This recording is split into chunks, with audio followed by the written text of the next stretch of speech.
asking, Jesus, are you on here? How do I lower the volume on this thing? You guys are screaming into my ears here. Hold on a second. How do I do this for you? That's the volume. Yeah, I'm here, by the way. Now you know how we feel when Jules acts up.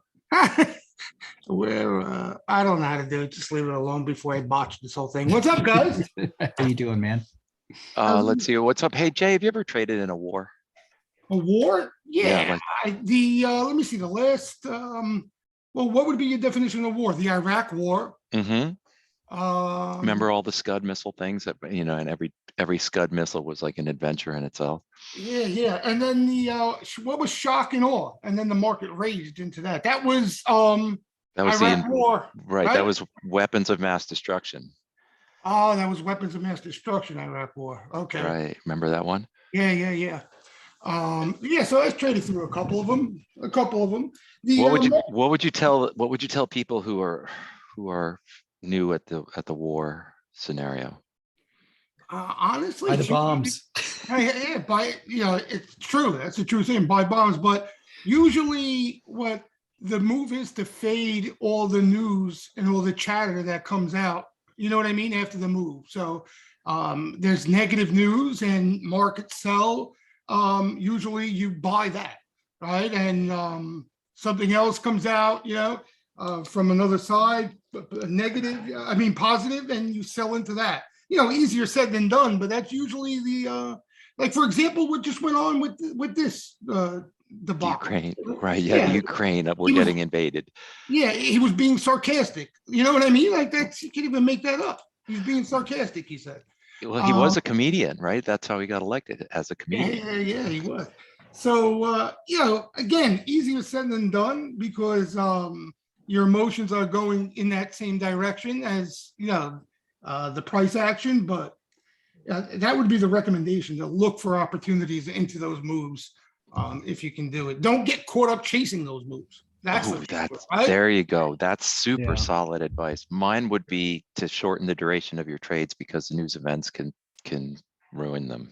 Oh, this is You know what the problem is with these type of markets we're in right now? We all like to look. Everybody has their little niche that they have confidence in, whether it's levels or technicals, or what I mean, like me, Senator.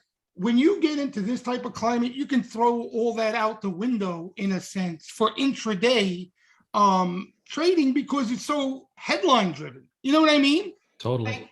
And it's so difficult. Like, I see people staring at certain things. The market should do this, the market should do that, but you get caught in some bullshit headline, right? And you're getting run over. It means absolutely nothing. Yeah. Headlines are, I was saying it yesterday, headlines are the 0 and the 00 on the roulette wheel. They nullify everything. Yep. And then you're stuck with the trauma of having to unwind being scared by a headline. So it's like, it's like literally like you're walking among landmines.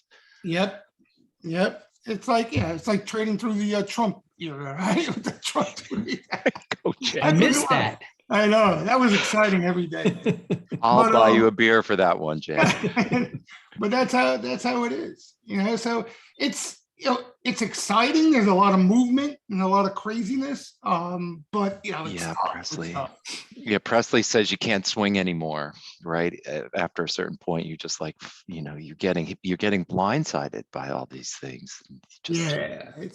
It's the good news is it doesn't last forever. You know what I mean? It doesn't last forever, but and if you're quick enough, you can scalp and do a decent. Yeah, I think so, right? Like, all of a sudden we have to be like down to the 1 minute charts.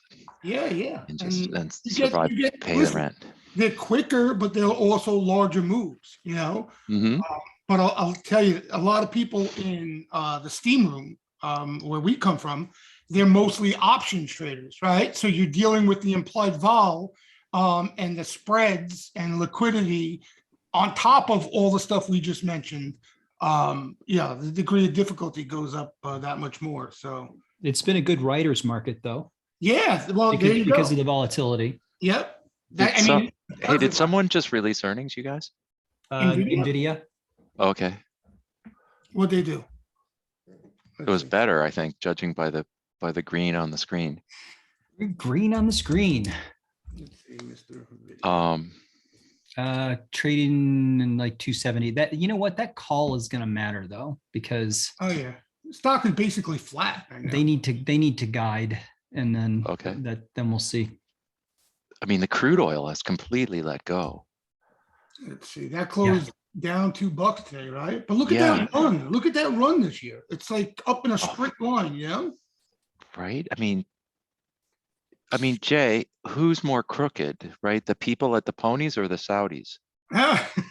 Close call. That's a close call. Yeah. Or is it the Russians who, by doing this, artificially ran the oil market up? Were they long calls? Yeah, without a Of course, doubt. yeah. I don't doubt that one bit. Yeah. You guys, do you guys trade actual crude at all, or mostly? Always, don't. yes, I do. don't. You do? Yeah, I do. That's a tricky do. game, right? Yeah, I think crude traders need to moonlight in a dungeon. Yeah. It's a tough game. It's a tough game. And my friends who are crude traders say, like, if it's comfortable, it's not crude trading, Right. which is Definitely not comfortable. Yeah. no. You should have seen the ring, Jay.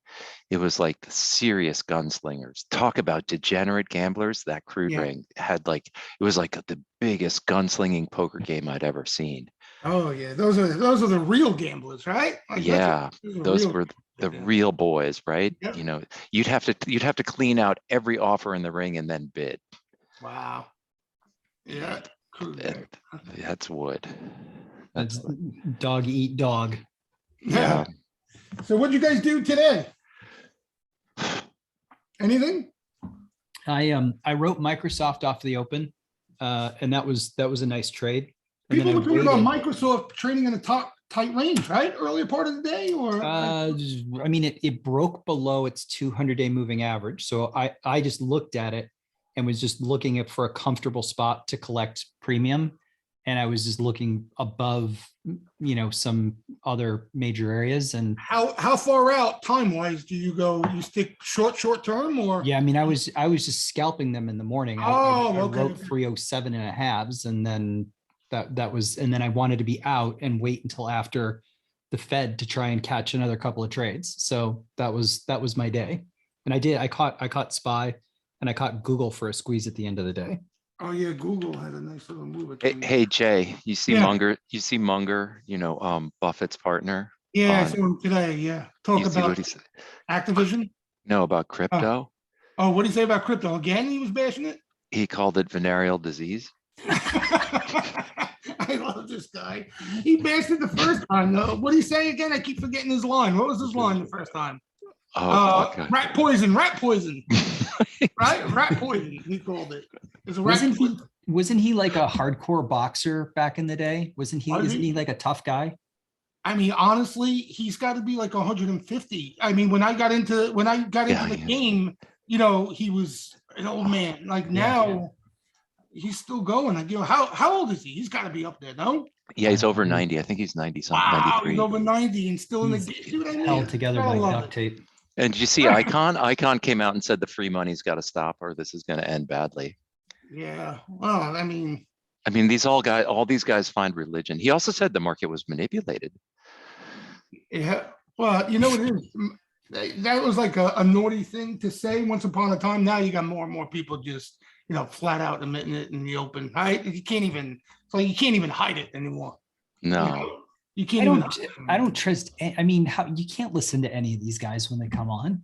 No way. No Icon way. and freaking Ackman, any of those guys, Yeah, they're yeah. talking out of both sides of their mouth. Do you You know, blame them for talking their book? Of course not. Right. I do the same thing. Yeah, that's what I used to say. I used to say, like, are these guys going to come on CNBC and look to help all the rest of the world and the riffraff? no. Right? I mean, help the little guy out. Yeah. No way. If they were wearing a monk's robe, they Yeah, might exactly. pull it off better. How can I eat off this? That's what. How can I get fed off this? That's what they're looking for. But hey, listen, you got to give them credit. They take it. But yeah, they've done well, right? They've done Yeah. very well, For sure. right? I mean, Where they are, where they are. right? They're not in jail. They're not like, Yeah, that's the key, right? That's the key, right? Right. It's so easy to get wrapped up in when you got that much power. It's so easy to get wrapped up in the easy money and you don't see it at the time, but then you pay for it down the line, just like everything else comes back to bite you in the ass. But Epstein. yeah, right, all these guys, right, exactly. right. Happy Valentine's Day. The power gets to you, they control whatever they want, So, but you got to give credit. You're 100% right to these guys who, stayed clean and right. And yeah, think about it. I wonder how much they had to give in political contributions to survive. Right. I mean, come on. That's what I mean. All these guys, nobody even brings in. It's funny, like even this Pelosi thing, like it's talking about out in the open. I can't even they talking about it like you talk about what you have for breakfast, how corrupt and everything. Best options trader on the street. Oh my God. And she's over there like fighting the laws that, can prevent her from doing and taking advantage of it. Like right in the open, like no shame, no nothing. I was in a thrift store in Austin this weekend in Austin, Texas, and I saw a T-shirt that said "Elect Warren," and Oh my God. Could you imagine? I thought, oh my God, this is, she's the one who's standing up saying it's also crooked and stuff like that. But anyhow, have you ever been, Jay? You ever been to Austin, Texas? No. Where'd they go? Younger, where'd they go? Houston. I think it was in Houston, Texas. But I only been there once as a kid, young. But Austin's they built up nice over there, right, Austin? Yeah, for sure. I mean, it's got an incredible party scene. Incredible. Jay, can you find Austin on a map? Do you know where Texas is? Yeah. I might need best out of 2, 3, but I'll get it. I get it. I basically, younger, I traveled a lot. As I got older, I stuck to key spots, so like Florida. Yonkers doesn't count, Jay. Aqueduct racetrack. No. And I would travel, go in the ballparks, run Charles. We spoke about that. I'd go to different ballparks, Boston, Baltimore. I've been to quite a few. But out of the country, like I don't even trust myself anymore going out of the country. Like knowing my luck, I'll fall, end up in a hospital, and you never see me again in the United States. Oh, you're right. I say the wrong thing, and I broke 6 ribs in Peru learning to kite surf, and they were like X-rays. This is Peru. Oh my God, I would lose my mind. They said we have plenty of painkillers, but we have no X-ray. Like Charlie Baskin went on a I think his honeymoon. And it was the weirdest honeymoon. Do you know about his honeymoon? Did he tell you about that? I haven't heard this. No, tell me this. It was like he's explaining to me like his honeymoon, like it's this glorious thing, and I'm sitting there listening to the details of this honeymoon. I'm like, what? How do you do this? Like, how could you do this? He almost pulled like a Dorsey from Twitter, where they eating off the floor. There's no no electricity, no television, I don't know where the hell he was. I don't think he's chiming in right now. He's saying it wasn't his honeymoon. He's saying he was traveling Southeast Asia for 9 months. Oh, there it is. Okay. He says your reporting is absurd. It's happy hour. It's happy hour. He's taking some liberty at happy hour. He was explaining in detail the vacation, and I'm saying to myself, vacation? This is a vacation? I need a vacation from that vacation. You know what I mean? Like vacation, you want to relax. You want to. I can't even. It was like punishment for me, But you see, like Dorsey from Twitter loves that shit too. He goes on these things where, he goes away and won't eat for like 2 weeks, or he'll eat grass for 2 weeks. I think people lost their minds altogether completely. Hey, Jay. Yeah. Hey, let's pivot a bit. Let's be like, okay. Let's try and look 5 years into the future and think, what are we going to be using as trading tools 5 years in the future from now? Do you think you'll use artificial intelligence? Yeah, right. I mean, that's already out there. Right? Yeah, that's going to be probably the biggest thing. Right. Do you think the markets will be bigger? The same? Well, I was figuring I'd probably be trading in the metaverse somewhere, you know? Right. Like imagine, right? Like a kid in high school says, Jay, what do I study? Yeah. You ever get those questions from kids? I don't talk to too many kids. Jay scares them. You can't let them around with kids. You don't. You know, they lose me after 2 words before the conversation even starts. So like, you know, they don't even bother. But Yeah. yeah, I think we'll be using artificial intelligence for real. Like we'll be able to take what we have learned from reading tape and et cetera, and just the stuff Ranch was talking about last night. And I think we'll be able to put it into artificial intelligence. yeah, and easily. I think it, you know, like it's being done now, but I think like, you know, a lot of more people would be able to use it and have access to it. I think it'd be that common, right? Because isn't artificial intelligence kind of like observe what is happening and assume it will continue, and then it learns from itself? Yeah, right. That's basically the thesis behind it. Right. It does, and it has a wicked memory. Yeah, like it's that bad, you know, that girlfriend that keeps a list of everything that you've ever done wrong.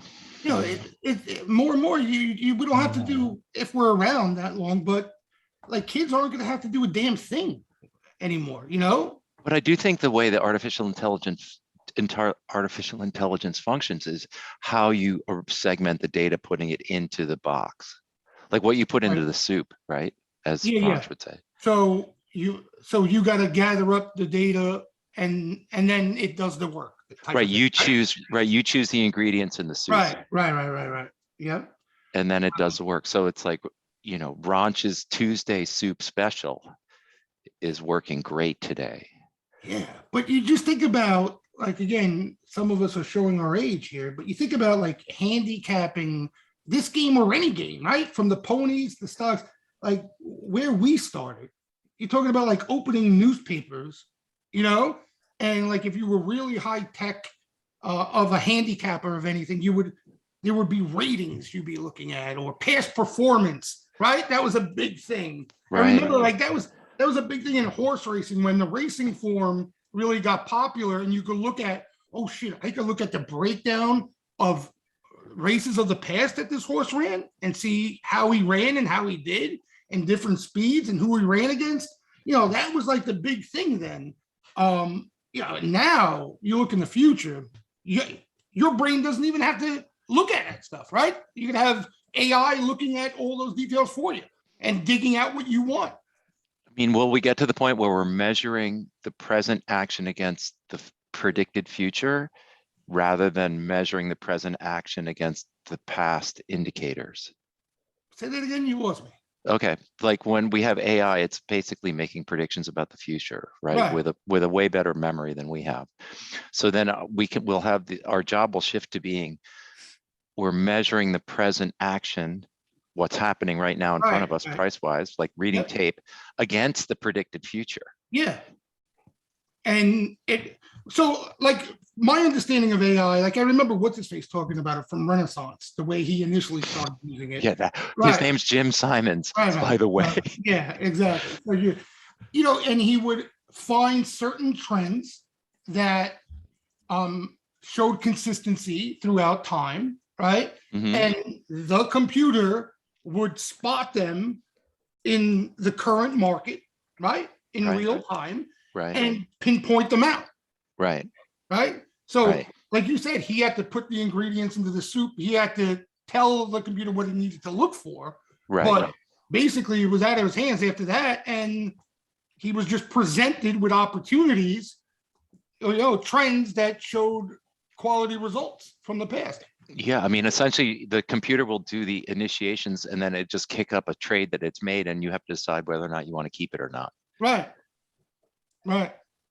Well, I like that, right? Like all of a sudden it gets that's amazing, right? I mean, think about it. Like as a trader now, you could focus the majority of your time on that rather than digging, finding the opportunities. Like think about all that legwork prior to making that decision, right?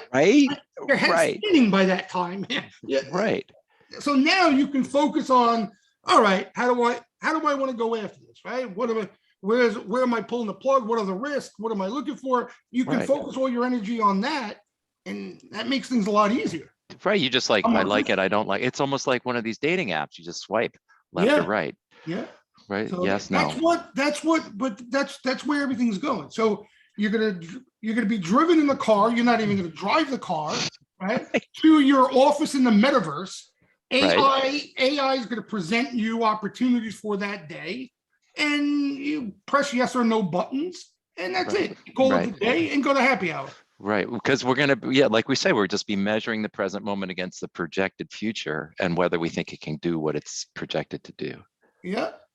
It's kind of cool though, right? You become a curator of experiences rather than digging for stuff Yeah, all day. and Like, you know, a lot of the big shots have been talking about this. Like Drunken Miller talks about this a lot.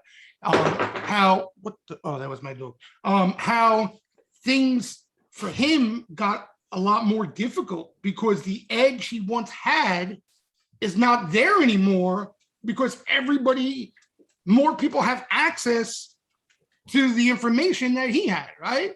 So more, in other words, like what we're saying, AI right now, some quants out there may have an edge, but at some point in the future, that edge is going to be driven out of the market because more people are going to have access to it, right?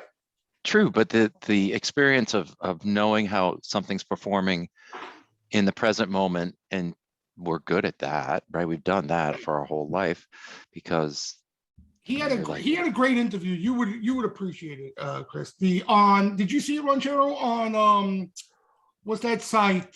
Oh boy, hold on. With With traders. Raul Powell, what's his name? oh yeah, yes, on Real Vision. Real Vision. Real Vision. He had a couple. He had a couple good interviews, but one was really good, where he talked about, you know, just the whole course of his career. Now, how a lot of things, you know, based on, like, he was a contrarian player, based on emotion, things that worked for him so well. Now he's like, machines are front running them because they're programmed to look for that same shit, but they're moving a lot faster than he is, and it just took away a lot of his edge. But you got to see the interview. Like I will. Thank you. Yeah, I'll let you know. I was on Real Vision a couple times. Yeah, he's got a couple good ones. The idea is that right, like if we know that the future is going to be different, like it's like once I went to an 80-year-old therapist to ask her what was important at 80 years old. Yeah. Because if I was going to be happy at 80 years old, I needed to start working on it now. It's almost like that for us in trading. It's almost like, hey, okay, we know this is where the game is going. It was like the invention of electronic trading when you knew the floor was going away. It was like, there's a big transition coming in this game. Like, what do we have to be doing? I guess what we should be doing now is trying to figure out ways if you were to prioritize the importance of the setups and so come with like a coherent map, so that if we ever get an opportunity to work with people in AI, we have a coherent map of how the setups that we like can fit into a box and then scan the world. It's like, hey, you like this particular pony in this scenario, and then you scan every racetrack in the world and you look for ponies that fit that. Yeah, that sounds amazing. The only problem is I without a doubt, undoubtedly would need to hire somebody to do, because I don't even know where to start. I'm lucky I turned a computer on. You know what I mean? Yeah, but so how about this for everybody else out there? If they can prioritize in importance the setups that are the best, 5, 10 setups that they have, and then the steps that lead to that, so that you have a coherent roadmap if we ever get that chance to be able to just drop and plug and play into a box, and then the box goes and searches the world, and it also has the past 65,000 times this worked, and it's like, and then you're stuck with how much do I weight the present behavior versus the past, right? Do you think, like, if a pony's on a hot streak, is it better than a pony that's been good for a long time? Yeah, that's the tough part about ponies, and they don't speak to you. You know what I mean? They don't talk English. Like, they could wake up and feel like shit. You know what I mean? And they're not going to tell you, yo, I feel like shit, I'm not running a lick today. You know what I mean? They're just going to dog it that day. So, that's what makes that game so difficult is it's an animal, and Yeah. there's no way of knowing how he feels that day. But yeah, I mean, there's legitimate handicappers out there that, they sit around and waiting for certain opportunities where they have that type of edge, a lot. Like I remember a big edge when I was growing up around these guys playing the horses was dropping in class. So a horse that ran against tougher competition and looked pretty bad, but then the owner would drop him in class. You know what I mean? Drop him in price tag, and he'd be running against a lot lesser of a competition. And that was like a big edge back then. And then again, it got played out as time went on. But you know what I mean? Just waiting for certain things and being able to spot certain things. Now you can look at a million different racetracks. My father was betting like he had that TVG channel. You got 100 different racetracks going on at once. Where it used to be back in the day, you would go to Aqueduct, you had 9 races, and you had to find one that stood out to you. Now you got a gazillion racetracks across the country, right? If you had AI, they can present, 2-3 races that you had some sort of edge in, and that's all you're playing. Clay asks a super interesting question. He says that when we become using AI as a tool, what role do emotions play? Does your gut feel take a lesser important piece of the decision-making pie? Your gut feels a disaster. No, your gut feels right? a disaster. Right. Like if one thing in this game you try to do is get your gut feel out of the way completely, get it out of the mix. Right. It is as useless as tits on a bull. You know what I mean? Yeah, the machine. I have seen artificial intelligence beat my gut feel 80% of the time. My gut feel, honestly, it costs me money every time. I can't remember, times that I benefited from it. That's how bad my gut feel has been. But you know what it is? It's because, and this is like when a lot of shit dawned on me. And again, it's being humble and realistic. Like we are, and you guys have heard me say this before, members. When a lot of us aren't born wired to succeed in this game. You understand? Like we're made up emotionally the wrong way to find success trading markets. You understand? When we get nervous and we want to sell, that is more than not, that's the worst time to sell, right? Mm-hmm. And all the time, there's never a time we're going to feel bullish at that time when we're nervous and we want to sell. As you know what I mean? As even if we have tools that, and a lot of us do that, try to steer us in the right direction and say, listen, as if we're like, you have to lean bullish here. You know what I mean? Mm-hmm. Things are really bearish. It's an extreme. You have to lean bullish and look for bullish opportunities. Even when you have that as a reminder, you still are nervous, right? You talk about that gut feel. It's so hard to hit the buy button. And it's just the way we're wired. Now, listen, some of the best players in this game, right, have the ability where, like they say, right, they're nerves of ice, right? They have no emotion. You understand? They have their artificial intelligence. Yeah, they're robots, right? Right. Where it's easy for them when everybody's bearish, everybody's pooping their bloomers, that they know to be bullish and they can be bullish and get aggressive. But the majority of us, and that's why you got to be realistic. The majority of us are just wired the wrong fucking way. That's what it comes down to. What we're thinking about maybe is that the machine has a greater ability in periods of stress to look backwards, whereas when we're stressed, we can't take a step back. Well, the machine doesn't feel anything. Right. Right. Right. That's the edge right there. The machine doesn't have feelings. And then you just watch the machine. You watch these artificial intelligence programs just. Your gut says this and the machine says that, and the machine is right more than we are. It's just like, holy cow. Right? The machine doesn't have feelings, and the machine doesn't need to remind itself that, listen, over time with this edge, you're going to make money. Don't worry about this trade. You know what I mean? Yep. It's like the casino, right? The casino has a particular edge over time. Right. And you just go through the motions. You're not looking at each and every bet out there, calculating who's winning and who's losing. You know, at the end of the game, right? At the end of the day, you're going to be a winner. You just got to stay the course. Yeah. Right? But as human beings, we're constantly, we're living through it. We're feeling it. We're thinking it. And it's always getting in the way. Right? That gut feeling, it's always getting in the way. Yeah, it's a big transition to give up a lot of that sort of, it's almost as like you're getting rid of who you think you are or something like that to follow, you know, and it's almost as though this is a job, you need to make a living at this job, not necessarily exercise your viewpoint. Right. Well, that's like you guys say it all the time, right? People almost rather be right than collect the money. You know what I mean? That feeling of being right. Yeah. Totally. People want that certainty. They're constantly looking for that certainty. Right. You didn't, right. Social media is based on likes. It's the same fucking thing. Yeah.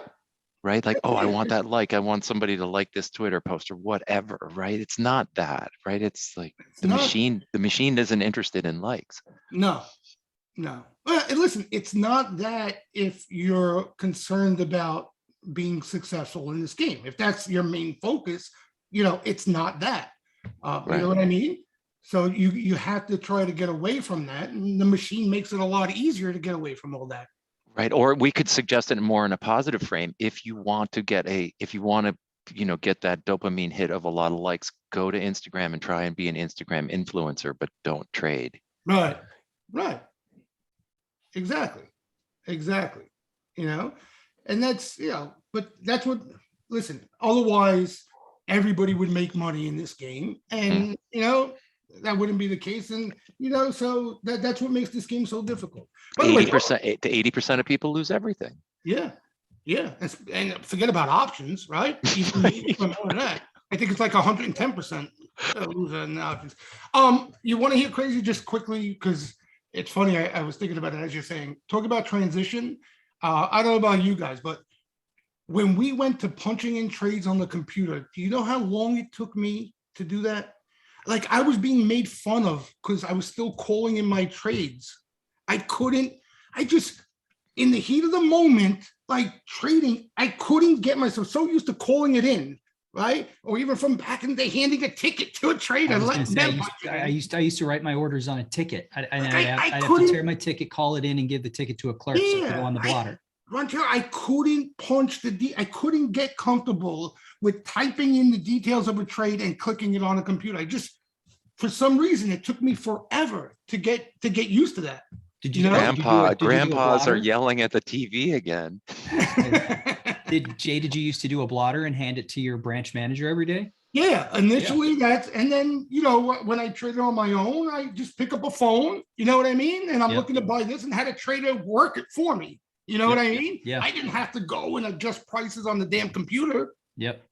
And again, they would get paid off that. And I didn't have any, I didn't mind them getting paid off it because they were doing the work for me, But then now all of a sudden you got to do all the work, less commission, but you're doing all the work.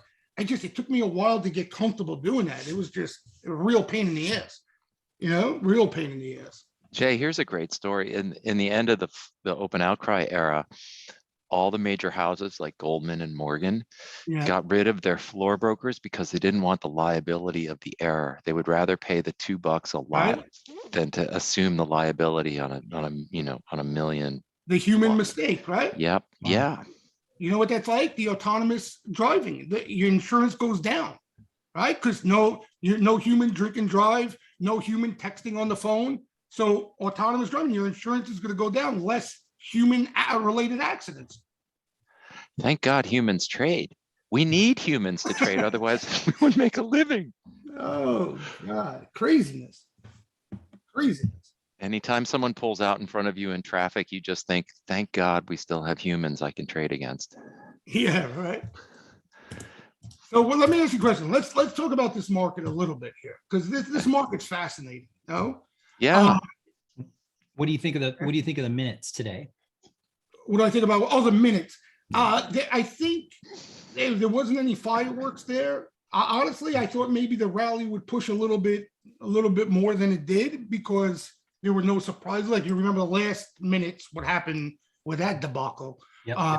So usually, you know, when there's nothing too dramatic coming out of the following meeting, you get a nice squeeze, which it was. It was a pretty decent squeeze, red to green type squeeze anyway. Yep.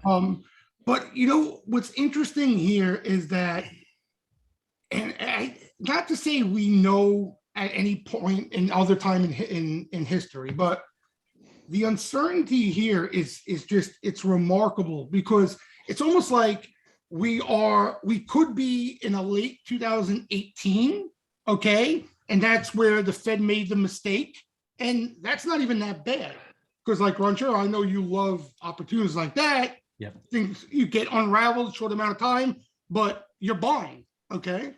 But, and we were talking about this the last time I was on here, you also have a little of NASDAQ 2000 resemblance going on here, right? Where, you know, a lot of the hyped, sexy names have just, they died, man. They died.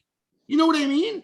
And it's almost like they've left the Russell hanging on the cliff too, right? Oh like, my God, like I can't get over. And granted, they should all die. They were going to die at some point. Yeah. You know what I mean? But, you know, for those of us who were hoping that, you know, there was still some music to be played before they died, you know, each and every day that goes by, it's looking like that's not the case, obviously, right? Yep. So the difference there, what, as opposed to late 2018, you had a tech bubble blow up, right? So you had these growth names, these tech related names underperform, but they're under the hood, there are select names that actually do well, and you can make money on the long side. You understand? And the problem with 2000 was because of the bleeding, the constant bleeding and all the NASDAQ names, Ranchero, it was hard to pay attention to the stuff that was doing well. Yep. Right? Like you would notice them up here and there. So like you really had to pay attention to know that there were things working. Yes. Right? Yeah, because people were only making money in during that time on squeezes, and you had to wait a really long time in between for those setups. Right. And you know, a lot of these NASDAQ names, they look like that right now. You see these pops, right? They get these pops off of news or maybe better than expected earnings, and then they're dead again, you know? So think about like how lucky you got to be to time that pop while these things are falling out of bed. It's just a really difficult trade where what we should be doing is looking elsewhere, because that's where the opportunity is off weakness, you know? But again, what I'm getting at is, where are we? And that's what I think the market's trying, and players are trying to figure out right now. You know, are we where everybody's looking for that Fed mistake, or this is actually, we're in a bear market? You know what I mean? Where the indices are in a bear market. Again, that NASDAQ 2000, there were opportunities on the long side. Okay, like I mentioned to you guys, the small caps killed it for a couple of years. Okay, but the major indices were in a bear market, meaning lower highs, lower lows on the major indices. So, you know, I think that's what makes this period right here so interesting, you know, with everything going on with the Fed needing to do what it needs to do. What do you mean they haven't done anything, Jay? Who? The Fed hasn't done jack. You know, it's so, they still are buying.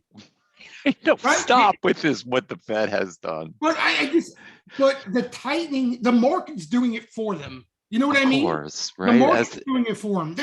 And people fail to realize that. Like, this hasn't just been going on here. Like, all the Steam Room members know, you know, since April of last year, these story growth stocks have been in a treacherous bear market.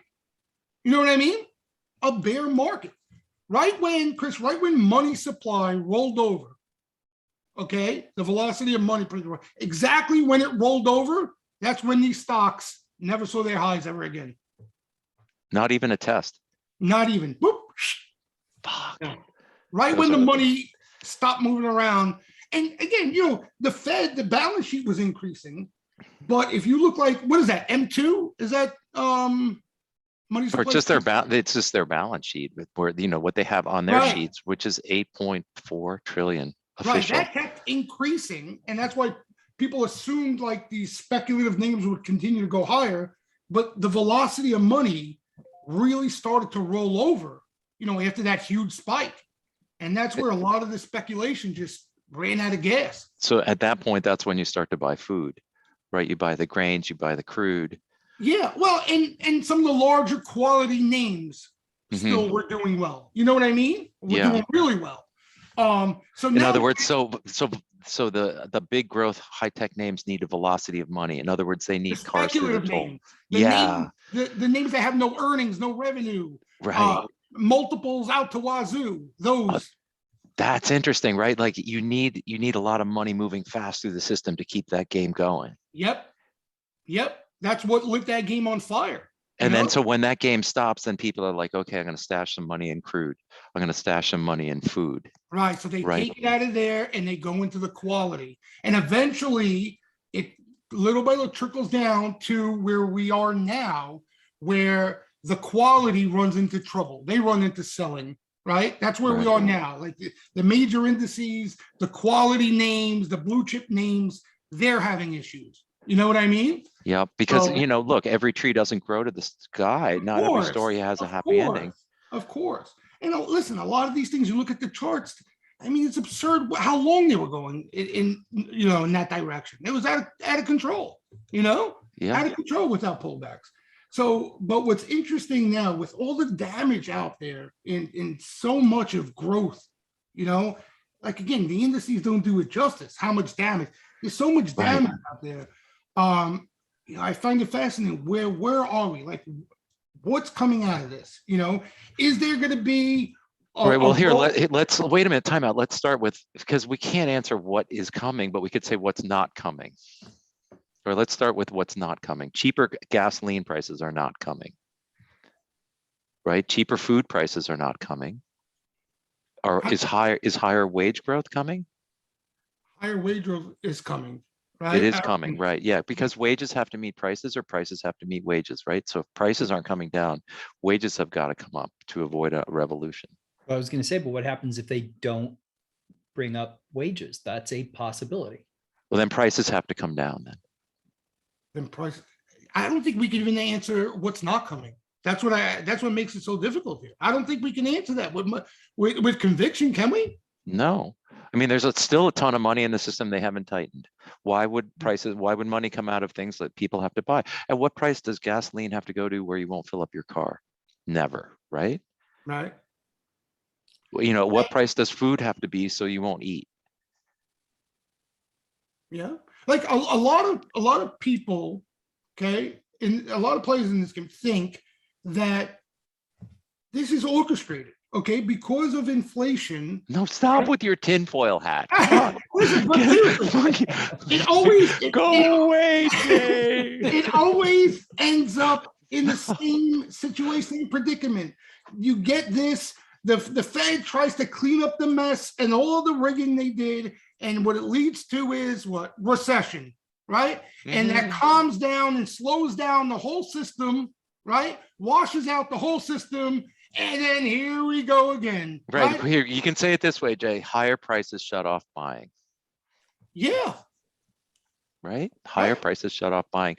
Hence, you get the slowdown. Like there's no in between anymore. When you start rigging the game, there's no landing the plane smoothly bullshit, right? No. You can't do that. No. It's one extreme or the other, just like everything else in this fucking world anyway now is one extreme or the other. You can, you know, for $2.50 an hour, we can put you on a couch and you can talk about this, and we'll write down, me and Ranch will take a notepad and we'll write things down. and we'll talk you back down so that you can trade tomorrow. I need that. We love you.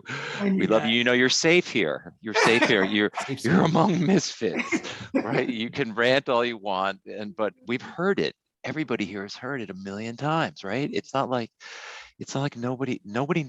everybody knows this. Okay, so if we know this, it's an easy trade while you're racking your brain. Easy trade. Okay. Right. You wait for the Fed pivot, right? You Yeah. wait for the R word to show up, and you wait for that Fed pivot, and then you buy like you never bought before. I agree completely. I think you front run the Fed pivot. Yeah. Yeah, 1,000,000%. Like especially coming into the November elections, they can't stranglehold. Like as soon as the recession word starts to really circulate, where you smell the Fed pivot, that's a la late 2018. Yep. You sit around and wait for that. Otherwise, you're going to be pulling your hair out of your head in between. You know, retail sales exploded today. You know, people are like, oh, wow, the consumer is really buying things. Well, if the price is going up so fast, why do you blame them? Yeah. That's like I'm stocking up on organic black beans in my basement. Right. That's what these numbers are. Like if rates are going higher, right? If prices are going higher, aren't people going to buy more now?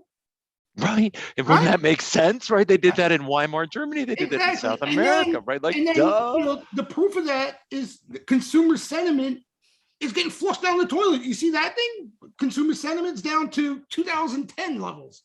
As bad, you know, that bad. So that shows you right there that the spending is more based on prices running away from them. I think Shopify had a bad day, which kind of is, you know, the metric for small business creation. Shopify had a bad day, but the numbers were good, and their guidance was uncertain, and that's why they got their asses handed to them today. But there's nothing wrong. It's not. I'm telling you. I'm healthy, but seriously, you like Shopify, you look to front run the Fed pivot and you buy that. But you're talking about looking way further down the road. It's going to get slapped around for a little while. Yeah. I'm saying you wait for that. Yes. And like we were talking about that Fed pivot, Shopify is the one you want to buy. I love it when Katie laughs because I know I'm onto something that's probably right when he laughs at me. Oh, Jay, last night Branch gave a YouTube, I think a pitch for his class, but it was really solid. If you get a chance, watch it. Yeah. It was really solid. No, I'm not laughing at you. It was really solid. I had never. He's got sharp salesmen, you know. I see. No. Like he really had his. It was you could learn something almost. It was good. Chero's a smart dude. Yeah, I was wise dude. Yeah, I'll definitely have a beer with him. No problem. Keep it simple. You guys go on and on about all this other, you know, when things are going to turn and pivot. Wake me up when that happens, because I'm fucking bored out of my mind listening to it. Yeah, I mean, Jay, we can't rant. Everybody knows the rant, right? It's like a Clint Eastwood movie at this point. Like, are they going to tighten or not? Feeling lucky, punk. You know, I don't think they have the stomach to tighten. No. It gets tiring. They're so fucking, you know, pussies. They're afraid. Yeah. Like, go away. They've never even traded. They can only front run themselves. Right? They can only insider. It's like all these guys in Congress. You imagine you put them in the ring, they wouldn't even know how to trade. You know. Meanwhile, we're bashing them and they're printing their own money. Right. So at least, who's laughs on us. Exactly. No, I'm not a Fed basher. I'm not a Fed basher. I'm not a Fed basher. I'm a QE fan. I benefit with QE. I couldn't care less. Let them blow up the whole shit. Let the Fed be the put. Yeah, the Fed put. The Fed put. That's a great. All right. So hey, I want to name a racehorse the Fed put. That's a great. Right. If they go up, are you a seller? Or if they go down, are you a buyer? Yeah, we were talking about this the last time I was on here, right? I think and we went over this. You agreed, I think, at the time. There was enough bearishness, right, off that initial low that it worked. They should have held, and you get bounces off of them and shit like that. I still think there's more work to do there. Like, they got to wear out enough bears still if they want to take it lower. So you have that opportunity when they sell and things look like they're going to unravel, maybe flush and test those lows. You want to try to look and to take advantage of that. But to your point, you got to be careful of chasing those up moves, because look what just happened. You know what I mean? And it's a war. Yeah, it's a tug of war. Exactly. No. And there's the whole. Yeah. There's a war going. I mean, I don't. It's not going on. A real war, right? Like at any moment they could be limit down. Yeah, and just you have those headlines to deal with. That's the main issue. You know, like I don't even. What kind of war? It's going to be a full-fledged war? I don't pay attention to that stuff too much. But you know, the Goldman Sachs did a survey of 156 countries. That's apparently how many we have on Earth. wow. And they ranked them in order of what was the best country to do business in and what was the worst. You know what number 156 was? Ukraine. Ukraine Was the worst business friendly country in the world It's due to because all bribe. they do there is make porn and hack computers. Really? That's what. No, that I have not been to the Ukraine, me either. but I don't know anything about that part of the world. I I'm do live in down the block. I do live in a Ukrainian neighborhood actually here in the city, which is off the Bowery. And Oh yeah, a lot of yeah. Ukrainians there. and the yes, and the ladies are very attractive. And So I hear. yeah, but I mean, from a corruption perspective, I guess Goldman was like, hey, Right. the situation in the Ukraine is extremely corrupt, and so that was Goldman Sachs, not me. 156 countries. If So I'm Goldman talking to says my you're corrupt. Holy shit. Oh God, right? Jeez. right. Goldman says you're corrupt, right, Raj? That's pretty good. Like, you're talking with your landlord and then all of a sudden you realize he's from a corrupt country and you're like, oh, none of this is going to matter. They say one thing and they do another. It's just like, fuck. All right. So Ranch, hey, wait, time out, Ranch. If it goes up, are you a buyer or a seller? I will make my decision when I see the reaction. Yeah, that's wise. And if they go down, are you a buyer or a seller? Depends what it is and how far down it goes. Okay, I think I'm a seller.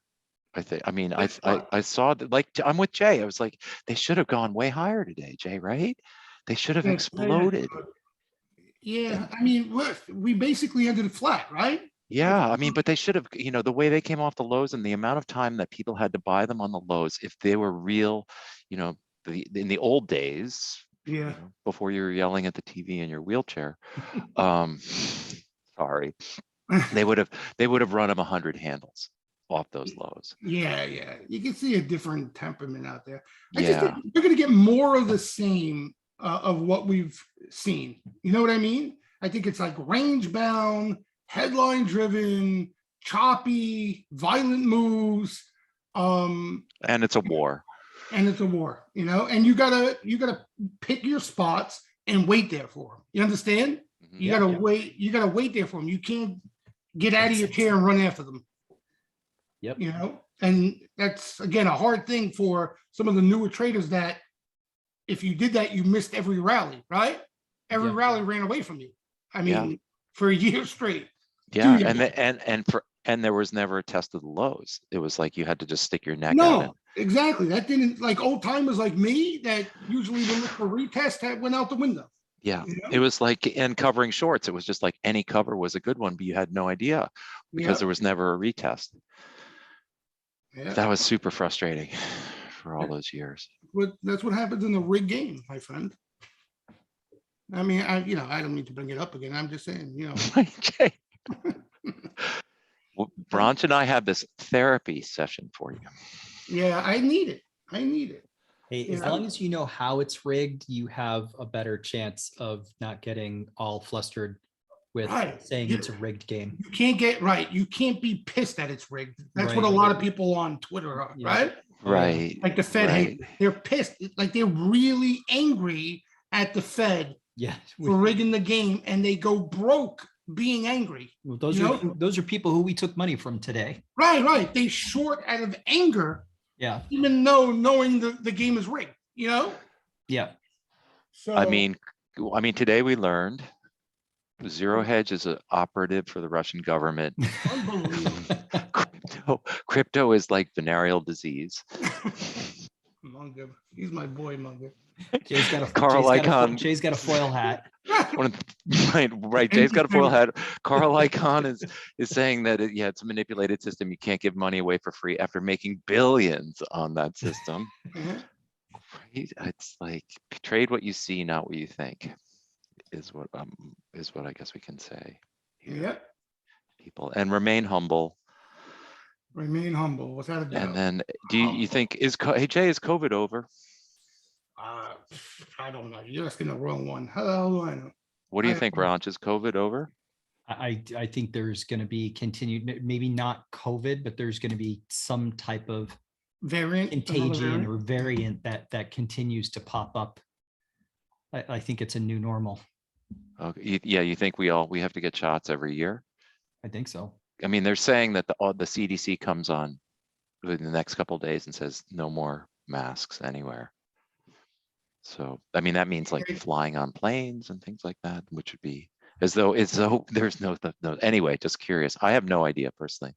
I don't know why a piece of cloth over your face is such a political lightning rod. It's just fucking biology. If I want to protect myself and put a mask on because I think I'm at a place where there's germs, I'll do it. I like whatever. Like, how is biology related to politics to begin with? It's fucking retarded. They lost bad word. They lost their minds with this the politics shit over the last. This is a stupid. It's out of control. Time out. Will you guys vote in November? I always vote. I never vote. I never vote. I don't vote.